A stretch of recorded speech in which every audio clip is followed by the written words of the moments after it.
ఉషోదయం ప్రేమించు కాపరి ఉషా కిరణాలు ఉదయకాలపు వాక్య ధ్యానంకు మిమ్మల్ని ఆహ్వానిస్తున్నాం. ప్రార్థనతో ఈ ఉదయకాలపు వాక్య ధ్యానంకు సిద్ధపడదాం.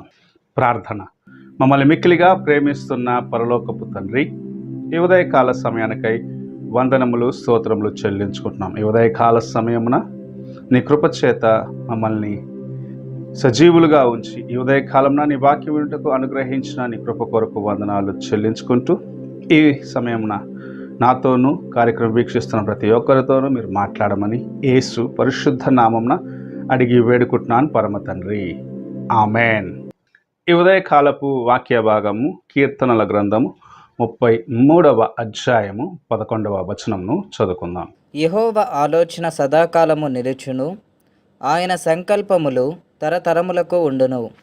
చదవబడిన కీర్తన భాగములో ప్రభు ప్రతి ఒక్కటికి ఒక సమయమును నియమించి ఉన్నాడు. ఆ సమయము వచ్చినప్పుడు అవి సంపూర్ణమవుతాయి అన్న కార్యమును మనకు జ్ఞాపకం చేస్తున్నాడు. మనము కొన్నిసార్లు కొన్ని పనులు ఇప్పుడే జరగాలి, నాకు త్వరగా జరగాలి అని ఆతృతతో కంగారు పడుతూ ఉంటాం. అయితే దేవుని యొక్క ప్రణాళిక ఒకటి ఉన్నది. అది సమయము వచ్చేంత వరకు నీవు ఎంత ప్రయత్నించినను అది సంపూర్ణం అవ్వదు. యేసు ప్రభు ఈ లోకమునకు వచ్చే కార్యముల గురించి కూడా అలాగనే చెప్పబడింది. కాలము పరిపూర్ణమైనప్పుడు ఆయన మనుష్య రూపంలో మన కోసము భూమికి దిగివచ్చి తన్ను తాను బలిగా అర్పించుకున్నాడన్న కార్యమును చూడగలము. సమయము సంపూర్ణమైనప్పుడు అనగా దేవునికి ఒక నియమించబడిన సమయం ఉన్నది. అంతకుముందు నీవు ఎన్ని ప్రయత్నాలు చేసినను నీవు చేసే కార్యములు సంపూర్ణము చేయలేవు. ఉదయకాలమున ఎన్నిసార్లు నీవు ఇలాంటి పరిస్థితుల్లో ఎన్నిసార్లు నీవు దేవుని దుఃఖపరిచి ఉన్నావో ఒక్కసారి నీ హృదయాన్ని ప్రశ్నించుకోవాలి. ప్రభు నిన్ను పరీక్షిస్తున్నాడు, లేకపోతే నీకు ఇంకా నీవు అడిగిన కార్యము సంపూర్ణము చేయలేదంటే నీ పట్ల ఆయన కలిగి ఉన్న ప్రణాళిక సంపూర్ణము చేసే సమయము ఇంకా ఆసనం అవ్వలేదు. మరి ఒకటి, అది సంపూర్ణము చేయబడినప్పుడు ఇతరుల ముందు నీవు ఘనత పొందిన వ్యక్తిగా ఉంటావన్న కార్యమును ఎన్నడూ మర్చిపోరాదు. ఏదో ప్రయాసపడి కొద్దిగా ఆశీర్వాదాలు సంపాదించుకోవాలని ఆతృతతోటి ఇప్పుడే జరగలేదని పరిపూర్ణమైన ఆశీర్వాదమును సంపాదించుకునేదానికి నీవు ప్రయత్నించకుండా ఉన్నట్లయితే తప్పక నీవు ఆశించిన కార్యము ఒకవేళ జరగవచ్చేమో, కానీ ప్రభు నీ పట్ల ఆశించిన ఆ కార్యము లేకుంటే నీ కోసము చేయాలని తలపెట్టిన కార్యము నీవు నీ జీవితంలో అనుభవించలేకపోవచ్చు.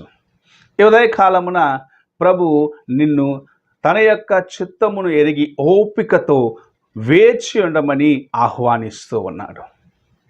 మన పితరుడైన అబ్రహాము జీవితంను మనము చూసినట్లయితే ఆయన హారాను నుండి బయలుదేరినప్పుడు ఆయనకు సంతానము లేరు. ఒకవేళ నీకు సంతానం ఇస్తాను ఈ పలానా సంవత్సరం అని ప్రభు ఆయనతో హారాన్లో ఉన్నప్పుడే చెప్పినట్లయితే ఆయన హృదయం ఒకవేళ కలవరము చెంది ఉండొచ్చు. ఎందుకంటే ఇంచుమించు హారాను నుండి బయలుదేరి కానానుకు వచ్చి ఆయన స్థిరపడేదానికి, లేకపోతే కానానులో ఆయన బస చేసేదానికి, దేవుని యొక్క కృపను సంపాదించుకొని గొప్ప కార్యములను ఆయన అనుభవించేదానికి ఇంచుమించు 30 సంవత్సరాల ప్రయాణం ఉంది ఇస్సాకు జన్మించినంత వరకు.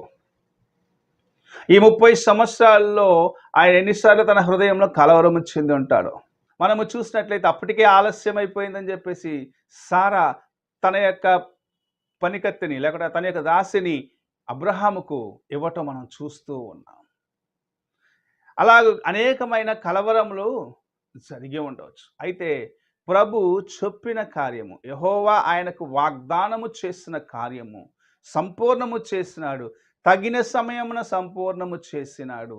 అది అనేకులకు ఆశీర్వాదకరముగాను సంతోషకరముగాను ఆ కార్యము మారినది. నీ జీవితంలో, నా జీవితంలో కూడా ప్రభు యొక్క ప్రణాళికను మనము తెలుసుకోవాలి. ప్రభు మన కోసం కలిగి ఉన్న ఉద్దేశమును గ్రహించుకున్నట్లయితే తప్పక నీవు అడిగి ఊహించిన దానికన్నా గొప్ప కార్యములను ప్రభు నీ జీవితంలో చేసి నిన్ను ఆశీర్వదించాలని ఆశ కలిగి ఉన్నాడు. ఈ ఉదయకాలమున నీవు ఎలాగున్నావో ఒక్కసారి నీ హృదయాన్ని పరీక్షించుకో. ప్రభు తన యొక్క నిర్ణయమును నీ జీవితంలో సంపూర్ణము చేసేంత వరకు, తన యొక్క వాగ్దానమును నీ జీవితంలో సంపూర్ణము చేసేంత వరకు ఓపికతో, సహనముతో ఆయన కోసం ఎదురు చూస్తావా? అలా చూసినట్లయితే నీవు అడిగి ఊహించిన దానికన్నా గొప్ప కార్యములను నీ జీవితంలో చేసి నేను అనేకుల మధ్యలో ఘనపరుస్తాడని దేవుని యొక్క వాక్యము సెలవిస్తున్నది. ఈ ఉదయకాలమున ఎలాగున్నావో ఒక్కసారి నీ హృదయాన్ని పరీక్షించుకో.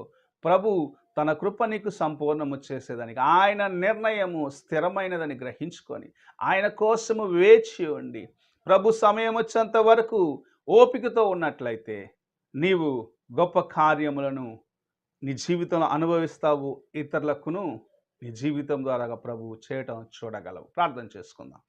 మహాపరిశుద్ధుడైన తండ్రి, ఈ ఉదయకాల సమయానికై వందనములు, స్తోత్రములు చెల్లించుకుంటున్నాము.